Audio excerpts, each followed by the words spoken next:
पवित्र श्रीमद् भागवत गीता, पवित्र चारों वेद, पवित्र कुरान शरीफ, पवित्र बाइबल, पवित्र गुरु ग्रंथ साहिब, पवित्र कबीर साहिब की वाणी में छुपे हुए गूढ़ रहस्य अर्थात तत्व को जानने के लिए कृपया अवश्य सुनिए जगत गुरु तत्वदर्शी संत रामपाल जी महाराज के मंगल प्रवचन। परमपिता परमात्मा पूर्ण ब्रह्म सारी सृष्टि के रचनहार कुल मालिक कबीर देव जी कबीर साहिब, ये हम सभी आत्माओं के जनक हैं। उस परमेश्वर की असीम कृपा से हमें ये तत्व ज्ञान प्राप्त हुआ है। पुण्यात्माओं, मनुष्य जीवन का एकमात्र उद्देश्य केवल परमात्मा प्राप्ति है, आत्म कल्याण है। मनुष्य जीवन पाके नहीं रटे हरि नाम, जैसे कुआं जल बिना बनवाया क्या काम। परमेश्वर कबीर देव जी कबीर साहिब अपनी प्यारी आत्माओं को अपने निज स्थान का ज्ञान कराने के लिए स्वयं ही आते हैं और हमें प्रेरणा करते हैं कि तुम यहाँ काल के जाल में फंसे हुए हो, ये तुम्हारा ठिकाना नहीं है। परमेश्वर कहते हैं झूठे सुख को सुख कहे, मान रहा मनमोद, ये सकल चबीना काल का, कुछ मुख में कुछ गोद है। परमेश्वर कबीर जी वो हमारे पिता हैं, हम उनकी संतान हैं। चींटी से लेकर हाथी, रंग से लेकर राजा, सभी उसी की आत्माएं हैं। लेकिन अज्ञानता के कारण, काल प्रेरणा से हम अपने परमात्मा को भूल चुके हैं और हम इस काल के इस सुनियोजित जाल में फंसे हुए हैं। इन्हीं प्रक्रियाओं को हम फाइनल मान चुके हैं। तो यहाँ परमात्मा कहते हैं कि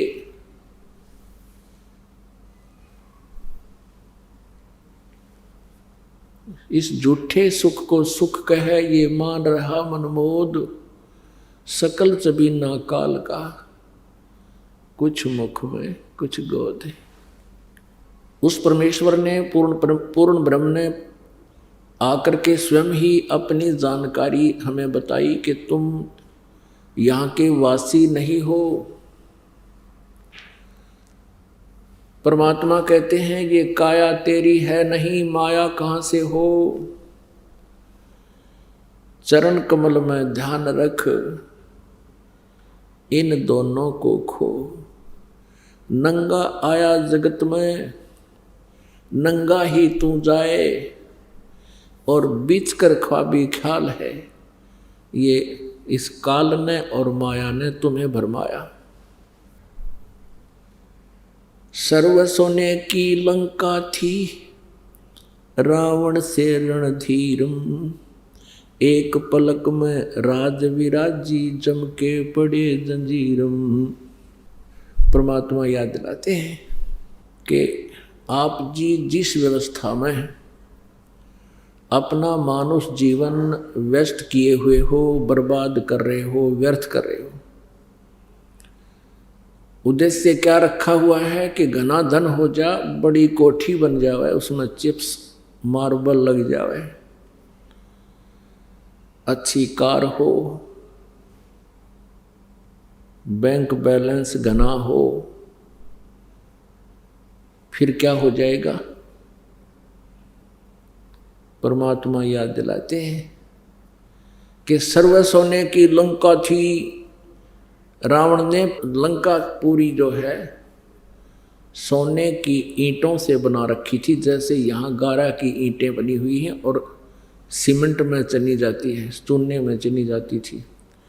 ऐसे सोने की ईंटें, स्वर्ण की, गोल्ड की, और गोल्ड की ही गारा, सीमेंट, उसमें उसने महल बना रखे थे अपने। और यहाँ किसी के पास 200 ग्राम सोना हो जाए तो काख पीटता फिरे, और इन्हों सोचा बहुत धनवान हो गया। परमात्मा कहते हैं ये भूल है। सारी सोने की लंका थी, रावण जैसे सूरवीर थे। परमेश्वर कबीर जी कहते हैं भक्ति बिना क्या होत है, ये भरम रहा संसार, रति कंचन पाया नहीं, रावण चलती बार। रति माने 1 ग्राम स्वर्ण रावण अपने साथ नहीं ले जा सका, सर्व सोने की लंका थी। तो क्या बताते हैं, भक्ति बिना क्या होत है, ये भ्रम रहा संसार, रति कंचन 1 ग्राम गोल्ड रावण साथ नहीं ले जा सका जब मृत्यु हुई चलती बार। दूसरी हमारी इच्छा क्या होती है, डिमांड, कि संतान हो, और संतान में भी पुत्र नहीं हुआ तो हम संतुष्ट नहीं होते। इस काल ने हमारे एक ऐसी प्रेरणा भर रखी है, जीव के बस की बात नहीं। परमात्मा कहते हैं यदि आपके संस्कार में कोई पुत्र है, बहुत अच्छा, पुत्र नहीं है और पुत्री है, बहुत अच्छा, और ये दोनों ही नहीं, संतान ही नहीं है तो उससे भी अच्छा। अपनात्मा यूं कहते आए हैं कि जगत और भगत का सदा ही विचारों का जो है आपस में डिफरेंस रहा है, और जिस कारण से उन दोनों के विचार कभी नहीं मिलते। दूसरे शब्दों में ये कहते हैं जगत और भगत का सदा ही बैर रहा है। इसका कारण क्या है? क्योंकि संत भक्त परमात्मा के उस विधान के अनुसार चलते हैं जिसका जगत को, यानी जो साधक नहीं है उनको ज्ञान नहीं। जगत को ज्ञान है केवल काल प्रेरणा का, काल की व्यवस्था का, ज्योति निरंजन द्वारा एक सुनियोजित षड्यंत्र रच के जो फंसा रखे हैं, केवल वहीं तक वह सीमित है। इसलिए ये शब्ददास ने कहा कि जिनके संतान नहीं है वो बहुत ही अच्छा,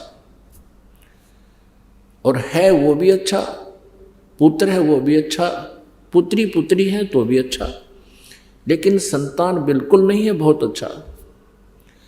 क्योंकि यदि आप भक्ति करना चाहते हैं तो परमात्मा के विधान से आपको परिचित होना पड़ेगा, उस पर विश्वास करना ही पड़ेगा। हम यहाँ एक दूसरे के साथ संस्कारों के कारण जुड़े हुए हैं, और संस्कार से ही कोई पुत्र बनता है, कोई पुत्री बनती है। संस्कार से ही हम एक दूसरे के नाती बनते हैं, कोई साला बनता है, कोई दामाद बनता है, कोई ससुर बनता है, कोई सास बनती है। कहने का भाव ये है कि हम एक दूसरे से के साथ हमारे संस्कार जुड़े हुए हैं, जिस कारण से हम यहाँ संयोग से जुड़ते हैं, उस पूर्व जन्म के संयोग से। उन संस्कारों से हमारा फिर संयोग बन जाता है, हम यहाँ एक दूसरे के साथ जुड़ जाते हैं। एक उदाहरण देते हैं।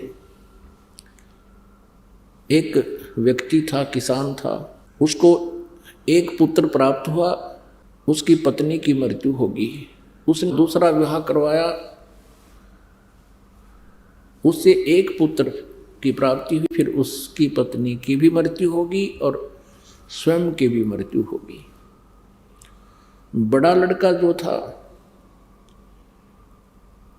वो पहले वाली पत्नी से था, और दूसरा दूसरे वाली पत्नी से हुआ। उनकी आपस में एज फैक्टर में कम से कम भी 10-12 वर्ष का अंतर था। छोटा लड़का 12 वर्ष का हुआ तो बड़े बड़े लड़के का विवाह हो चुका था। छोटे वाला लड़का यानी उसका छोटे वाला भाई बीमार हो गया। अब उन दोनों ने बहुत कुछ इलाज करवाने की चेष्टा की, भाई और भाभी ने, लेकिन इलाज भी करवाते रहे। फिर कुछ दिन के बाद उनके मन में दोष आ गया कि ये अब मृत्यु को प्राप्त हो जावे तो सारी जमीन अपनी ही रह जावे, सारी संपत्ति अपने पास रह जावे। और अब ये बीमार चल ही रहा है, सभी को पता है। तो उन्होंने क्या स्कीम बनाई, एक डॉक्टर से बात कर ली। डॉक्टर ने 500 रुपये लिए और उसको विष दे दिया छोटे भाई को, उसकी मृत्यु होगी। बात रफा दफा हुई, सभी को पता था भाई बीमार चल रहे हैं, महीना 2 महीने से वो बीमार थे, मृत्यु होगी, बात खत्म हुई। कुछ दिनों के उपरांत उस बड़े भाई को पुत्र प्राप्त हुआ और बहुत ही अच्छी तरह उसका लालन पालन किया, क्योंकि पूरी संपत्ति थी। अब वो लड़का विवाह के योग्य हो गया, उसका विवाह कर दिया। विवाह होने के उपरांत वो बीमार हो गया और इतना बीमार हो गया कि कम से कम उस पे कई लाख रुपए खर्च हो गए। अब बहुत चिंतित हुए, इकलौता पुत्र मृत्यु सैया पर, बहुत चिंतित। वो अपने बच्चे के पास बैठा हुआ है, वो व्यक्ति बहुत ही दुखी मन से वहाँ पर बैठा है। तब वो लड़का बोलता है जो बीमार था, रोगी था, उसने कहा कि भैया अब मेरा और तेरा केवल एक कफन और लकड़ी का हिसाब किताब शेष रहता है, बाकी सब मैंने अपना चुकता कर लिया। लगभग आधी संपत्ति उसने सेल कर दी उस अपने पुत्र के इलाज के लिए, ट्रीटमेंट के लिए। तब उस व्यक्ति ने सोचा कि बच्चा बहुत बीमार है, इसकी मानसिक हालत भी बिगड़ गई है, ये मुझे भाई कह रहा है। तब उसने कहा कि बेटा मैं तेरा भाई नहीं, तेरा पिता हूं। तब उसने कहा लड़के ने, जो रोगी था, कि मैं खूब जानता हूं तू मेरा क्या है। मैं तेरा बेटा नहीं, मैं तेरा भाई हूं और तू मेरा दुश्मन है। तूने मुझे ऐसे ऐसे मरवाया था डॉक्टर को पैसे देकर। तब वो जान गया, उसकी इससे बात पर वो समझ गया कहाँ बात तो यार नो बिगड़ी, ऐसे बिगड़ी है। तब उसने कहा कि भैया ठीक है, मैंने तेरे साथ बहुत जुल्म किया और जैसा मैंने किया आज मुझे मिल गया, क्योंकि मेरा वंश नष्ट होगा। इकलौता पुत्र मृत्यु को प्राप्त हो रहा है, अब मुझे कोई खेद नहीं। मैंने जैसा जुल्म किया था मुझे फल परमात्मा ने दे दिया। पर एक बात बता भाई, मैंने तो जैसा किया फल मिल गया, मेरा तो विनाश कुल नाश हो गया, लेकिन इस लड़की ने जो तेरे विवाह हुआ है इसका क्या दोष बेचारी का। अब ये सती होगी तेरे साथ।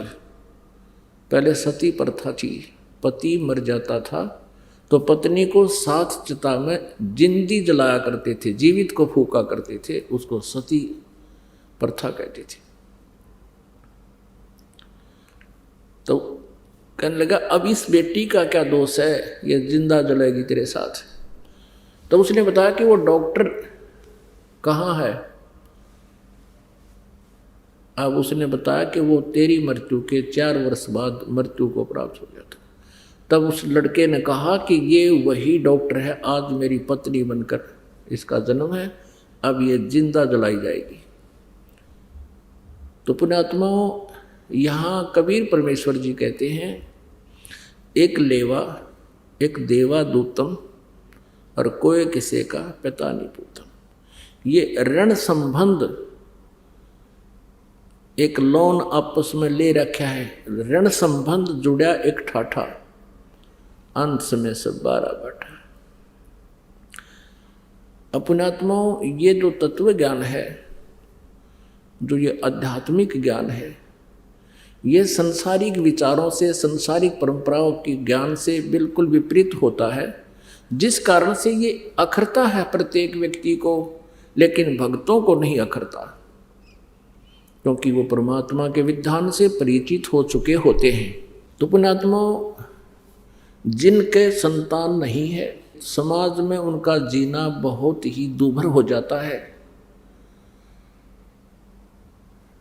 और जिनको ये आध्यात्मिक ज्ञान परमात्मा का विधान समझ में आ जाता है, वो फिर समाज की बातों पर ध्यान नहीं देते, क्योंकि वो भक्त हैं, क्योंकि वो स्टूडेंट हैं परमात्मा वाली यूनिवर्सिटी के। तो फिर वो समाज के उन जो लोक वेद पर वो कोई ध्यान नहीं देते। अपनात्माओं, जिनके आज संतान नहीं है और ये मार्ग मिल गया, धन्य भाग है वो, क्योंकि उनका पिछला ऋण नहीं, शेष नहीं है, किसी का कोई लेन देन नहीं है। और जिनके संतान है वो भी बहुत अच्छा, क्योंकि उस पुण्यात्म बच्चे का भी कल्याण होगा, क्योंकि हम सभी एक ही परमात्मा के बच्चे हैं और काल के जाल में फंस गए हैं। अब जिनको ज्ञान हो गया, संतान है, उस बच्चों को भी परमात्मा के चरणों में समर्पित करवा दे, उनका आप रखवाला होगा भगवान। और फिर हमारे जो आपस में संस्कार हैं वो हल्के हो जाएंगे प्रभु की कृपा से, क्योंकि ये परमेश्वर कबीर देव, ये परम अक्षर ब्रह्म हमारे प्रारब्ध में परिवर्तन कर सकता है, हमारे संस्कारों को हल्के करके उनको निमटवा देता है। अब क्या होगा, जैसे परमात्मा परम शक्ति है, ये हमारे संस्कारों को भी प्लस माइनस करके सेट कर देता है, इसलिए तो तभी तो हम सुखी होंगे। जैसे हमारे प्रारब्ध में कोई ज़्यादा कष्ट है और उसको परमात्मा की भक्ति से, परमात्मा के आशीर्वाद से वो हल्की हो जाएगी। कहते हैं सतगुरु शरण में आने से आई टले बला, और जय मस्तिष्क में सूली हो वह कांटे में टल जा। अभी क्या परंपरा बनी हुई थी समाज में, अभी भी बहुत है, लड़की के विवाह को एक मुकदमा बना रखा था, एक समस्या बना रखी थी, और इसी कारण से बेटियों से नफरत बढ़ने लगी थी, क्योंकि उसके विवाह में बहुत खर्च की आवश्यकता, बहुत पैसे की आवश्यकता पड़ने लगी थी। ये लालची लोग दहेज के चक्कर में जुल्म करने लगे थे। और वो होता क्यों है, क्योंकि जैसे बहुत से ऐसे व्यक्ति हैं जो पैसे ले लेते हैं, देते नहीं, धोखा कर देते हैं, वो उनको अगले जन्म में वो देना पड़ेगा, ऐसे देना पड़ेगा मनमाना वो दामाद बन कर ले, वो देना पड़ेगा, और कई गुना हो जाएगा तब तक ब्याज ब्यूज लाग गए। तो परमात्मा की शरण में आने के बाद वही विवाह आज आप देख रहे हो, उस परमेश्वर की कृपा से परमात्मा ने हमारा ज्ञान हटा दिया। यहाँ पर बच्चों का विवाह करा दिया जाता है, और 5-7 भगत उनके रिश्तेदार आते हैं, घर वाले, और यहाँ आश्रम में उनका 10 रुपये खर्च नहीं होता। सिंपल रोटी जो रोज़ हम बनाते हैं वही खाएंगे। ये ड्रामाबाजी हमने नहीं करनी, बच्चों का संयोग परमात्मा जोड़ता है। हमारे इस नाटकबाजी से विवाह नहीं होता, विवाह तो मालिक ने कर रखा होता है, और वचन से बच्चे एक दूसरे से जोड़े जाते हैं। जो लाखों रुपए में विवाह हुआ करता था, यहाँ वो फ्री ऑफ कॉस्ट हो रहा है। तो संस्कार चेंज कर दिए परमात्मा ने, वो हमारा लेन देन खत्म कर दिया। और एक न्यारी उमंग होती है ऐसे सिंपल ब्याह करने में। तो पुण्यात्माओं, जिनके संतान नहीं है और ये भक्ति मार्ग जिनको मिल गया, उनको विश्वास भगवान पर हो गया कि जो मालिक कहता वो सही है, उनका कल्याण तो होया पड़ा है। और दूसरे जिनकी दृढ़ विश्वास मालिक पर हो गया, संतान भी है, बच्चा ने भी लाओ लाइन पर, कल्याण उनका भी गारंटीड है। लेकिन हमने यहीं तक सीमित नहीं रहना चाहिए कि हमारे संतान नहीं हुई।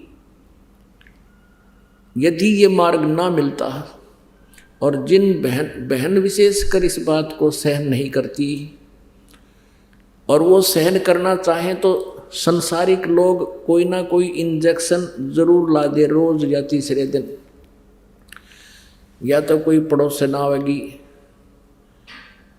पूछेगी एक बहू का कोई बालक नहीं हुआ, 5 वर्ष हो गए ब्याह ने,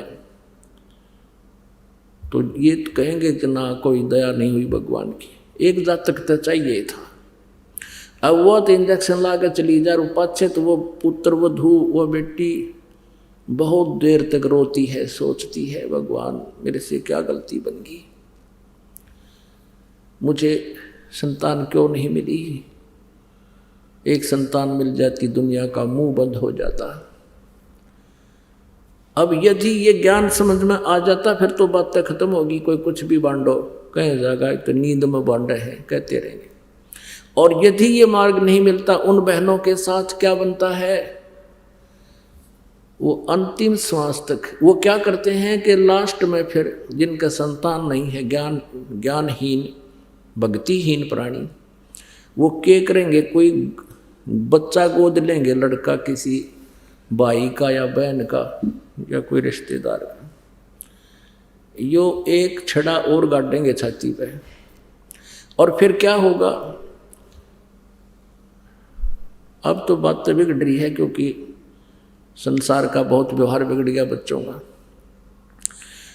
फिर घर में कहा सुनी भी होगी, बच्चे की पुत्र वधू भी होगी, गोद लिए हुए की, फिर बूढ़ा बुढ़िया बैठ कर रोया करेंगे, नो कहे हमारा बेटा होता था कि आज नो कहता मेरे को। वो तो समस्या पैदा करेगी गोद लेने वाली तय। और अंत में क्या होगा फिर उसके साथ, वो संतान का अभाव फिर भी सतावेगा, मरते समय तक भी वो बहन वो माई यही करती हुई मर जाएगी, हे भगवान मेरे संतान होती।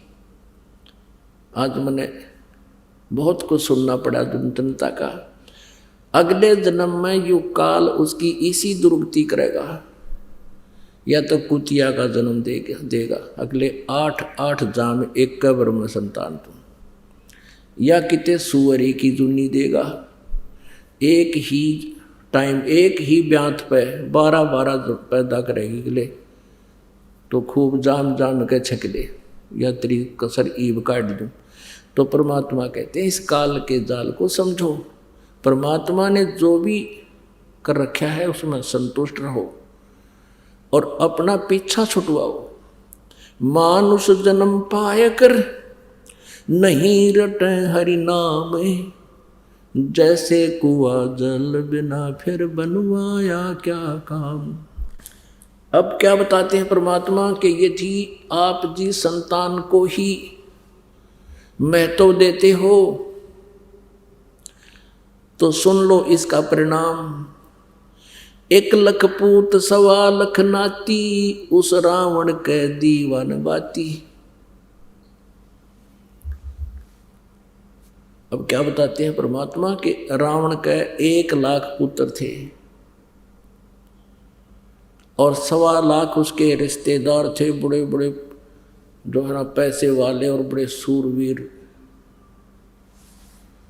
क्या मांगो कुछ थिर न रहाई, देखत नैन चला जग जाई, 1 लाख पूत 1.25 लाख नाती, उस रावण के दीवान बाती।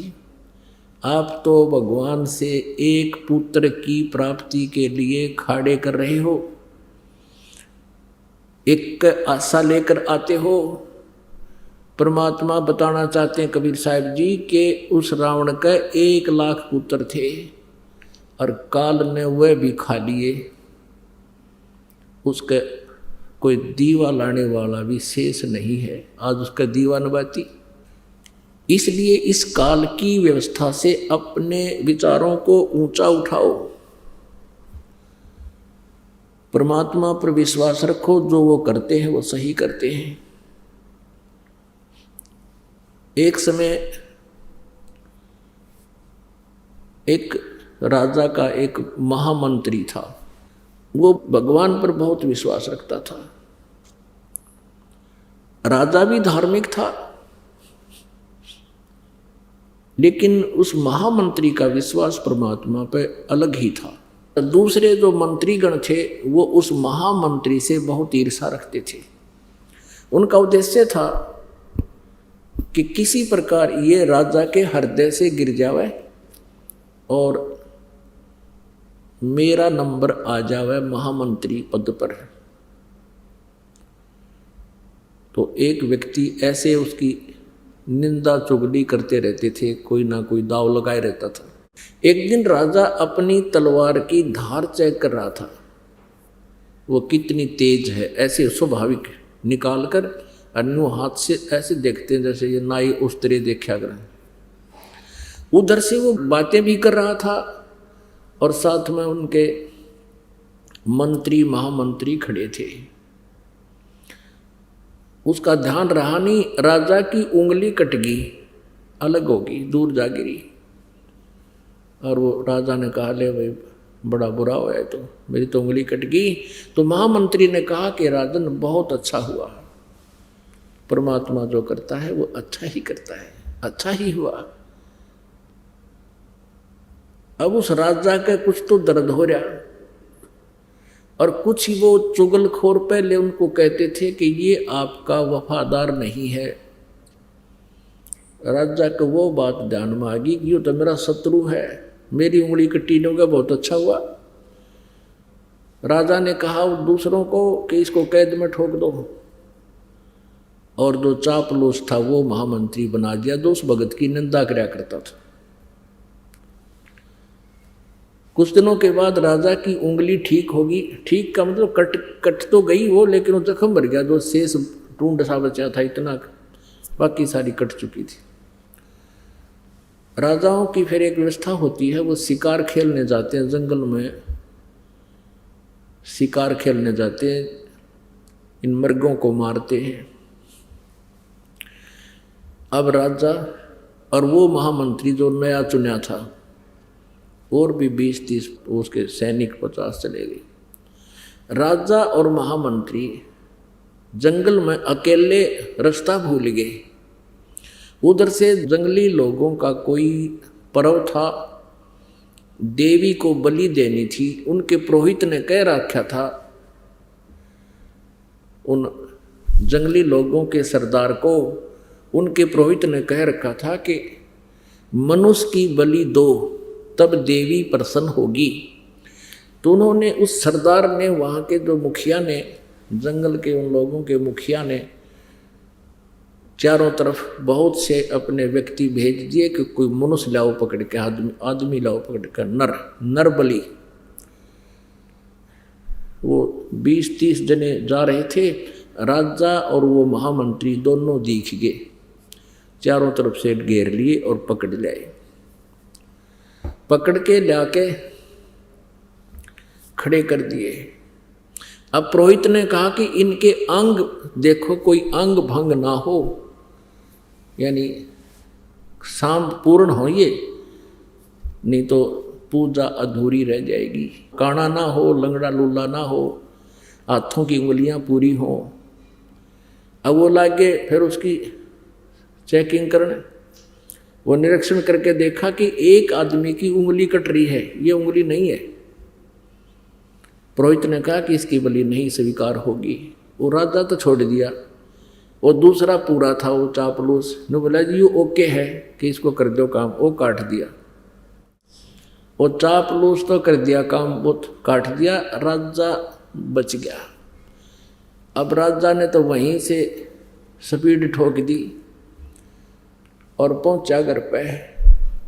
आते ही सबसे पहले उस महामंत्री को जो कैद कर रखा था उसको खोला और सीने से लगा कि भाई मुझे क्षमा करना, मेरे से बहुत भूल बन गई, आपको मैंने जेल में डाल दिया। आपने जो शब्द कहा था उस दिन कि आपकी उंगली कट गई, बहुत अच्छा हुआ, मुझे बहुत दुख हुआ था आपकी बात का, लेकिन आज मेरे साथ वो घटना घट गई कि आपका वचन सही था, कि ये बहुत अच्छा हुआ। अब राजा समझ गया, राजा को पता लग गया कि मेरी उंगली कटने से मेरी मौत बच गई, मेरा जीवन बच गया, नहीं तो मेरी जान जानी थी।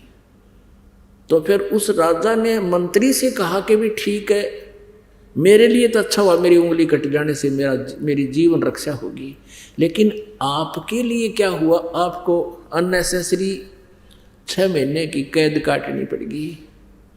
अब वो महामंत्री, भूतपूर्व महामंत्री कहता है कि मेरी भी जान बच गई ना, आज तेरे साथ मैं होता और मेरी जान जाती, इस 6 महीने की कैद में मेरा भी जीवन रक्षा होगी, ये भी बहुत अच्छा हुआ।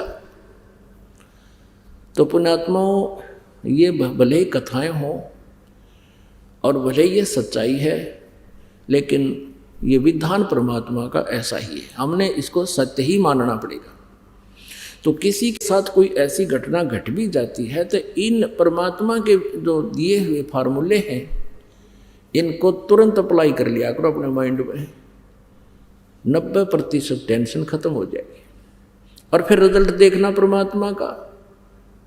कहते हैं दुआर धनी के पड़ा रहे और धक्के धनी के खावे, 100 काल जगजोल ही पर द्वार छोड़ नहीं जावे। एक ये फार्मूला है, राम नाम रटते रहो, राम नाम रटते रहो, जब तक घट में प्राणी, कभू तो दीन दयाल के भनक पड़ेगी कान।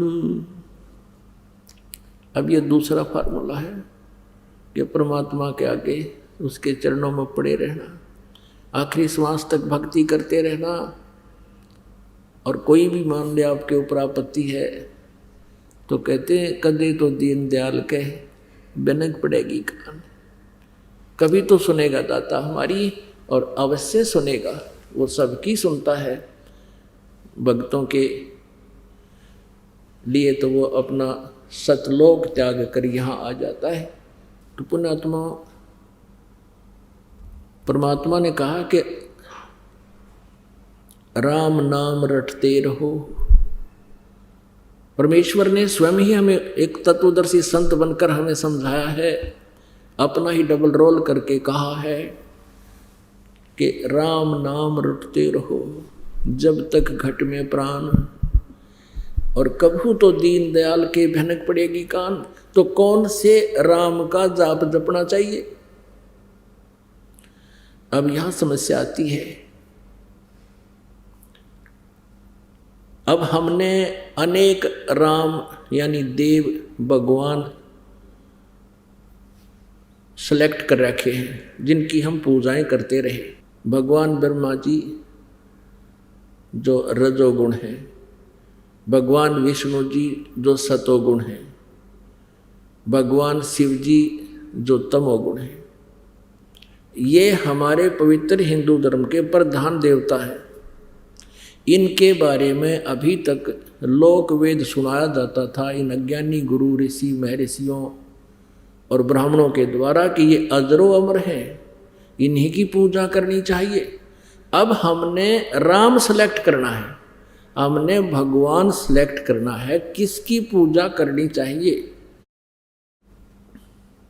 जिससे हमारा जन्म और मृत्यु का रोग नाश होए, जिस भगवान की भक्ति से हमारे शुभ संस्कार बने, अशुभ संस्कारों का नाश हो, हमारे प्रारब्ध के पाप कर्मों का नाश हो। एक कई बार भक्त प्रसन्न करते हैं कि जैसे भगवान श्री कृष्ण जी अर्थात विष्णु जी ने राजा मोरध्वज के पुत्र ताम्रध्वज को आरे से 2 फाड़ करवा के उसकी मृत्यु हो गई थी, फिर उसको जीवित कर दिया था। तो वो भक्त कहते हैं, क्या भगवान श्री विष्णु अर्थात श्री कृष्ण जी में शक्ति नहीं है? ये भी तो दुख दूर कर सकते हैं। अब पुण्यात्माओं, अब मोरध्वज राजा के पुत्र को जीवित करके दुख दूर क्या किया? वो तो दुख पैदा किया श्री कृष्ण ने जाके, और जाके कह दिया हमारे शेर का आहार तुम्हारे परिवार में से एक आदमी हो। और लास्ट में लड़के के ऊपर आप फैसला कर दिया, तुम अपना लड़का काटो मेरे शेर के लिए, सिंह के लिए। अब उसने तो समस्या पैदा कर दी जाकर, उनके जी ने सुख के कराया, वो लड़का जीवित कर दिया।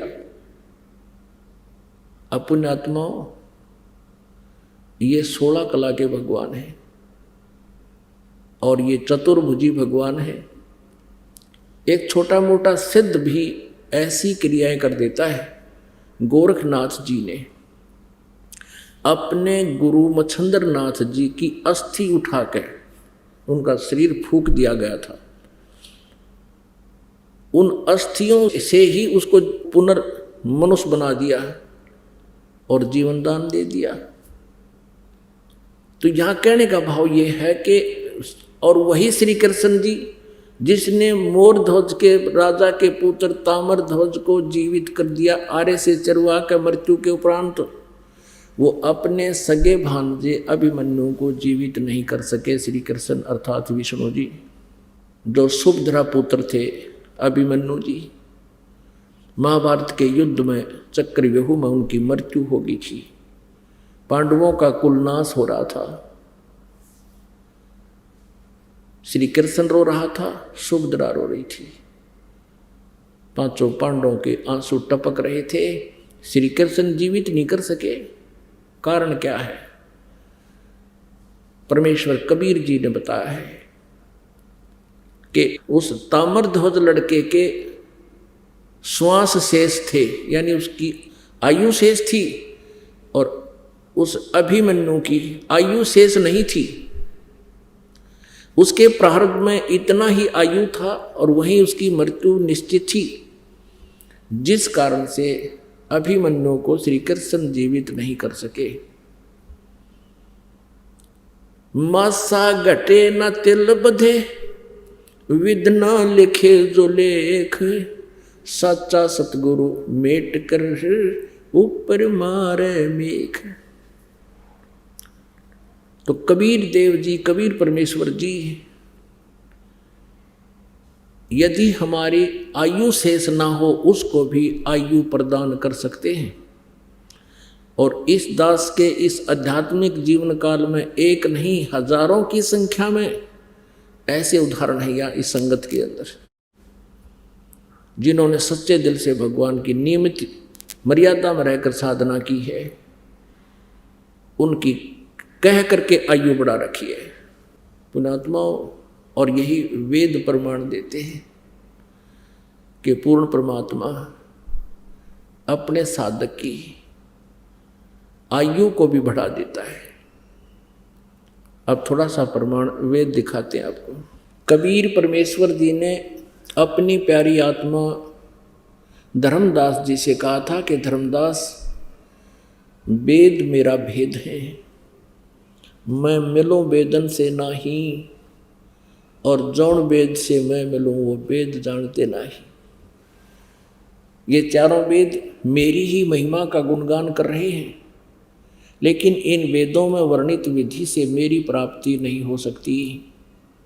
और जौन से वेद में, जौन से सदग्रंथ में, यानी सच्चिदानंद घन ब्रह्म की वाणी में, सूक्ष्म वेद में, उसको सूक्ष्म वेद बोलते हैं, सूक्ष्म वेद में परमात्मा कबीर देव जी के पाने की पूरी विवरण है। और वो वाणी, वो सूक्ष्म वेद परमात्मा ने अपने मुख कमल से, अपने मुखारविंद से स्वयं ही बोलकर सुनाया और लिपिबद्ध करवाया हुआ है। यही प्रमाण गीता जी अध्याय नंबर 4 के श्लोक नंबर 32 में है कि अभी तक अर्जुन तूने अध्याय 4 के 25 से लेकर 31 तक श्लोकों में जो भी जिस इस प्रकार की साधनाएं साधक करते हैं वो देखी सुनी, लेकिन उस सच्चिदानंद घन ब्रह्म की वाणी में ब्रह्मणे मुखे इन अज्ञानी अनुवादकर्ताओं ने यहाँ गलत कर रखा अनुवाद, या अनुवाद गलत कर रखा है। ब्रह्मणे मुखे का अर्थ लिख दिया इन्होंने वेद की वाणी, नहीं, सच्चिदानंद घन ब्रह्म की वाणी। गीता जी अध्याय नंबर 17 के श्लोक नंबर 23 में ब्रह्मणे का अर्थ इन्होंने लिखा है सच्चिदानंद घन ब्रह्म अर्थात परम अक्षर ब्रह्म। यहाँ चौथे अध्याय के 32वें श्लोक में ब्रह्मणे मुखे का अर्थ है सच्चिदानंद घन ब्रह्म की वाणी, यानी कबीर वाणी में सूक्ष्म वेद में बहुत विस्तार के साथ आध्यात्मिक यज्ञों की जानकारी है। यज्ञ माने धार्मिक अनुष्ठानों की जानकारी है, वो तत्व ज्ञान है। गीता जी अध्याय नंबर 4 के श्लोक नंबर 34 में कहा कि उस तत्व ज्ञान को जो सूक्ष्म वेद में है तत्वदर्शी संतों के पास जाकर समझ, वो तत्वदर्शी संत उस परमात्म तत्व के बारे में जानकारी देंगे। तो उस परमेश्वर ने कहा था कि जौन वेद से मैं मिलूं वो सूक्ष्म वेद है, वो सच्चिदानंद घन ब्रह्म की वाणी है। कहते वो इन चारों वेदों में नहीं है, वह वेद जानते नहीं। अब देखिएगा ऋग्वेद भाषा भाष्य द्वितीय भाग, ये किसने अनुवाद किया है, कहाँ से छपा है? प्रकाशक हैं पंडिता राकेश रानी, प्रधान कार्यालय वेद मंदिर, महात्मा वेद भिक्षु सेवा आश्रम, लेखराम नगर अब्राहिमपुर, पोस्ट ऑफिस मुखमेलपुर, दिल्ली। दूरभाष इतने दान संस्थान, ठीक है, दिल्ली से। इसके अंदर इस ऋग्वेद मंडल नंबर 10 सूक्त नंबर 161 का और दूसरा मंत्र है। ऋग्वेद मंडल नंबर 10 सूक्त 161, ये देखिएगा, ये 161वां सूक्त है और इसका मंत्र नंबर 2 है।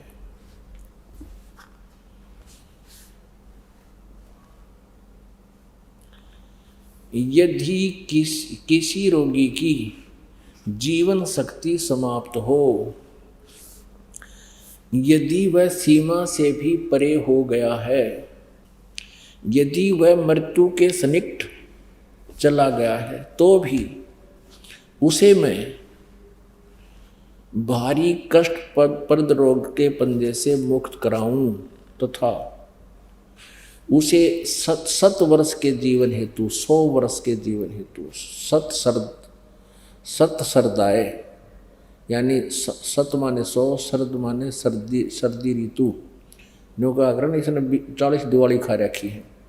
ऐसे ये यानी 7 वर्ष के जीवन हेतु बल संपन्न करूं। भावार्थ, यदि रोगी की जीवन शक्ति समाप्त हो, यानी जीवन खत्म हो गया हो रही है और उसका रोग सीमा को पार कर गया है, तब भी परमात्मा उसे इस कष्टप्रद रोग से मुक्त कर 7 वर्ष यानी 100 वर्ष का जीवन दे सकता है। ठीक है, एक और दिखाते हैं ऋग्वेद, ये छोटे वाला है, मंत्र तो वही है, इनका सिर्फ साइज पुस्तक का अनुवाद करके छोटा बड़ा इन्होंने किया हुआ है। 9-10 मंडल इकट्ठा ही किया है ये कहाँ से प्रकाशित है? प्रकाशक हैं सार्वदेशिक आर्य प्रतिनिधि सभा, महर्षि दान भवन, रामलीला मैदान, नई दिल्ली। ये इनके फोन और फैक्स नंबर हैं। मुद्रक Prince offset printers 1510 Pataudi house, Daryaganj, नई दिल्ली से। अब इन्होंने यहाँ थोड़ी सी हेरफेर करने की चेष्टा की है, इस अनुवादकर्ता ने गड़बड़ी करने की चेष्टा की। देखिएगा, ऋग्वेद मंडल नंबर 10 सूक्त नंबर 161 और मंत्र नंबर 2, यहाँ देखिए, यदि रोगी नष्ट जीवन शक्ति वाला हो गया है और यदि अथवा सीमा से परे चला गया है, यदि मृत्यु के समीप है, समीप पहुंच गया ही है, तो भी उस रोगी को यहाँ इन्होंने अपना अड़ंगा अड़ा दिया, क्योंकि ये दानंद जी के विचारों से प्रभावित है, महर्षि दानंद। और महर्षि दानंद जी ये मानता है कि भगवान कुछ नहीं कर सकता। इन्होंने यहाँ वेद लिख दिया। वेद का किताब प्रकरण इस मूल संस्कृत में, मूल व्याख्या में। ये कोई दवाइयाँ की किताब नहीं है, ये परमात्मा की महिमा का विधान है। या वेद नहीं लिखना था, इन अपनी अज्ञान सोच चढ़ा दी। ऐसे हम हिंदी पढ़ते रहे, संस्कृत हम नावे नहीं थी। इन अज्ञानियों ने ऐसे नाश कर रखा हमारी आध्यात्मिक ज्ञान का। यहाँ उस रोगी को मैं वेद, यहाँ वेद लिख दिया।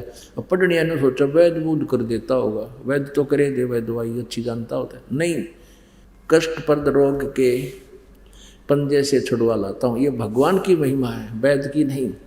और 100 शरद ऋतुओं तक जीने के लिए, यानी 100 वर्ष तक उसको बल युक्त करता हूँ। अब यहाँ देखना, यही अनुवाद करता है मंडल नंबर 9 सूक्त नंबर 80 का और मंत्र नंबर 2। यहाँ ये भूल गया किता है, वह दानंदाड़ी विधान को भूल गया। ये देखना, ऋग्वेद मंडल नंबर 9 सूक्त नंबर 80 और इसका यो दूसरा मंत्र है, दूसरा। अब देखना, हे परमात्मन, आप उपासकों की या अपने भक्तों की, साधकों की आयु के बढ़ाने वाले हैं। यहाँ कोई ना याद रहा, इसका वेद लिखना भूल गए। अब कबीर परमेश्वर जी कहा करते थे, चोर चुराई तुंबड़ी, तुंबड़ी का तुम्बा, एक जैसे ये पेठा देखा होगा आपने, तकरीबन पेठा तो सभी देखते हैं। इसी टाइप का एक मतीरा होता, तुम्बा,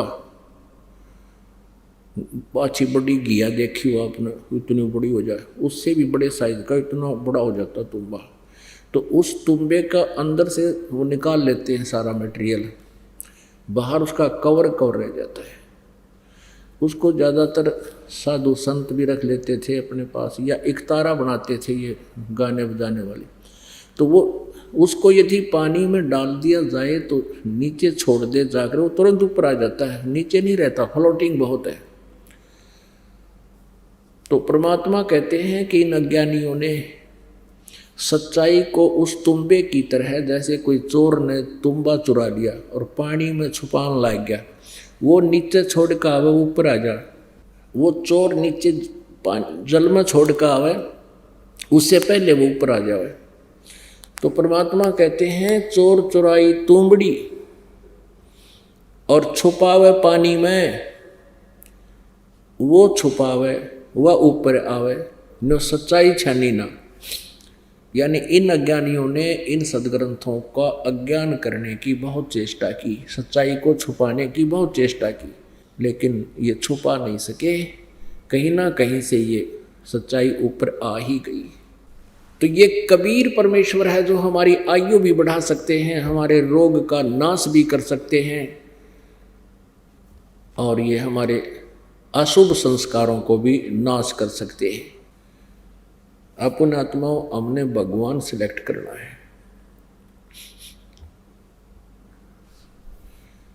अब आपको दिखाते हैं, परमात्मा कहते हैं, तुम कौन राम का जपते जापम और तात कटे ना तुमरे तीनों तापम।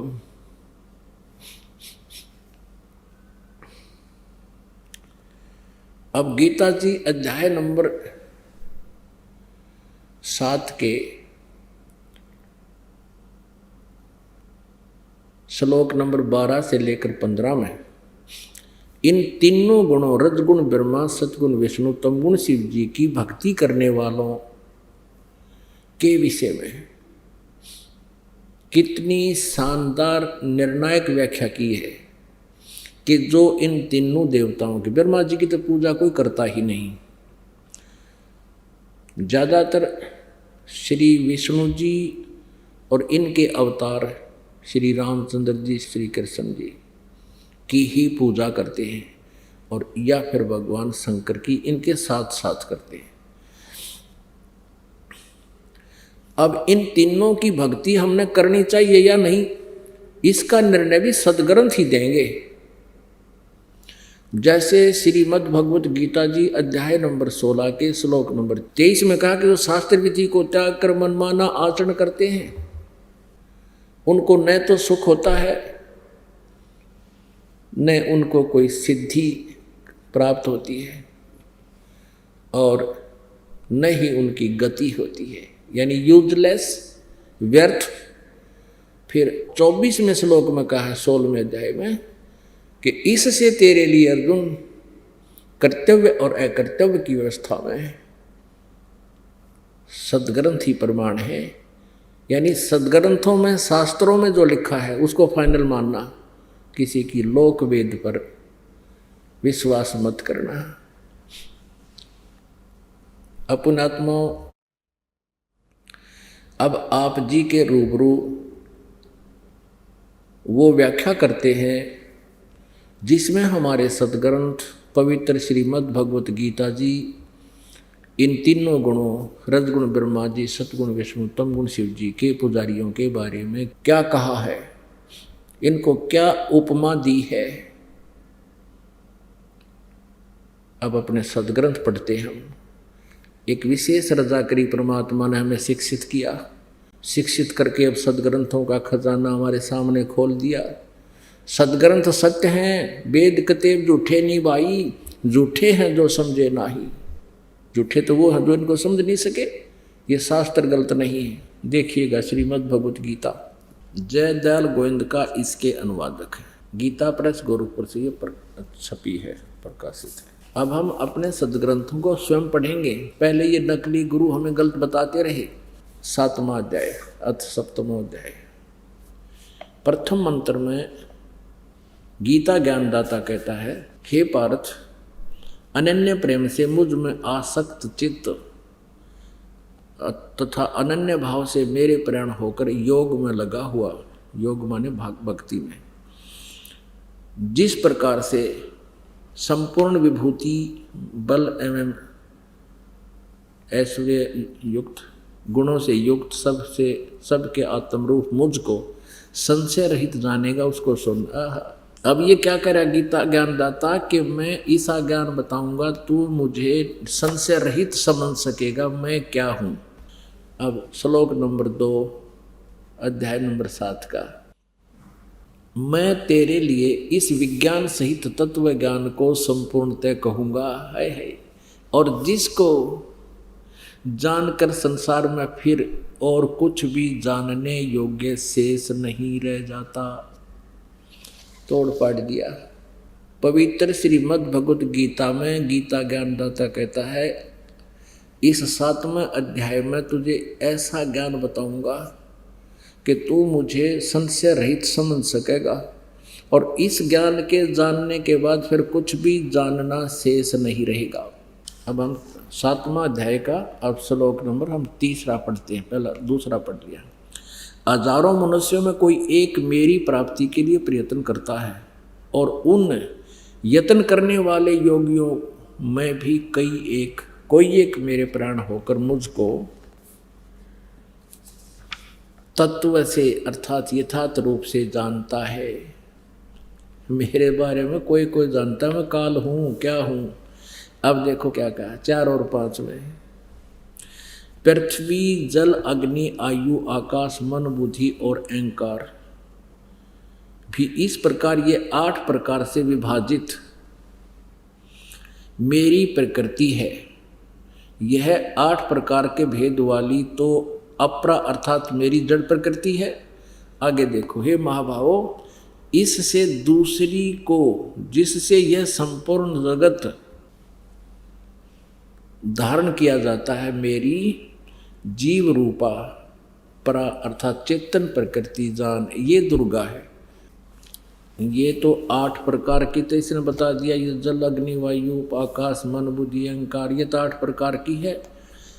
और इससे दूसरी ये तो जड़ प्रकृति है और इससे दूसरी को जिससे ये संपूर्ण जगत धारण किया जाता है, मेरी जीव रूपा यानी चेतन प्रकृति जान, ये दुर्गा के बारे में कहा। इसी अब यहाँ प्रकृति दो होगी, ये ध्यान रखना। और इस प्रकृति के बारे में, दुर्गा के बारे में शिव पुराण और दुर्गा पुराण में भी यही प्रमाण है।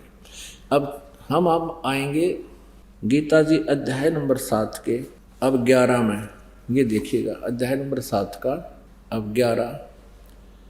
हे भरत श्रेष्ठ, मैं बलवानों का आसक्त और कामना से रहित बल हूँ, बलवानों का बल यानी सामर्थ्य हूँ, और सब भूतों में धर्म के अनुकूल, शास्त्र अनुकूल काम हूँ। अब 12वें को हम पढ़ेंगे, 7वें अध्याय का अब 12वां श्लोक पढ़ेंगे।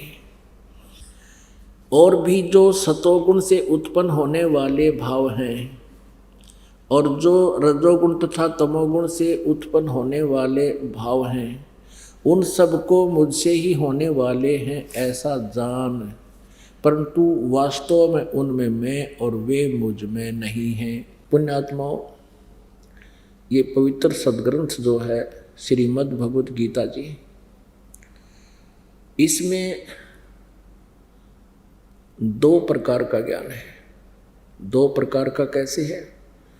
एक तो गीता ज्ञान दाता का अपना मत है, उसके अपनी सोच है, अपना अनुभव है, और दूसरा ज्ञान है वेदों का। ये चारों वेदों का सारांश है,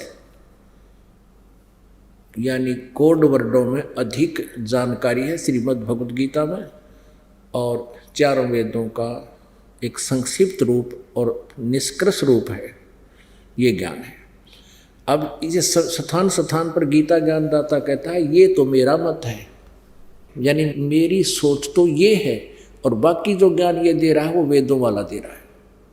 इसने युद्ध कराने के लिए जो अटकल अड़ाई है, अटकलबाजी की है, वो तो इसका मत है। जैसे दूसरे अध्याय के गीता जी के 37वें और 38वें श्लोक में ये कहता है कि अर्जुन तो युद्ध कर ले, युद्ध के लिए खड़ा हो और लाभ हानि भूल के, लाभ हानि को भूल जा, जय पराजय की भी इच्छा मत कर, तो युद्ध के लिए खड़ा हो जा। ठीक है।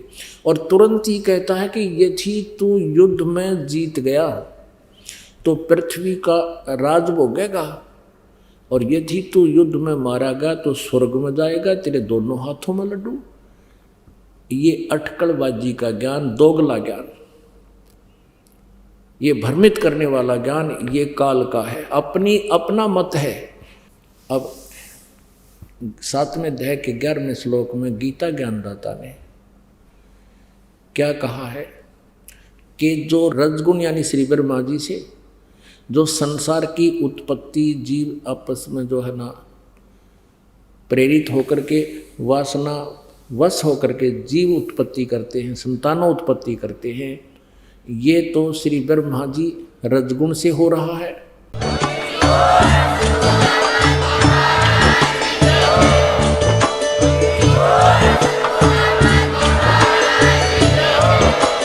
आप सुन रहे थे जगत गुरु तत्वदर्शी संत रामपाल जी महाराज जी के मंगल प्रवचन। अधिक जानकारी के लिए विजिट कीजिए हमारी वेबसाइट www.jagatgururampalji.org। संत रामपाल जी महाराज जी के शुभ आशीर्वाद से पूरे विश्व भर में 500 से भी ज्यादा नाम दीक्षा केंद्र हैं, जिन पर संत रामपाल जी महाराज जी द्वारा ऑनलाइन निःशुल्क नाम दीक्षा दी जा रही है। अपने नजदीकी नाम दीक्षा केंद्र का पता करने के लिए संपर्क करें 8222880541।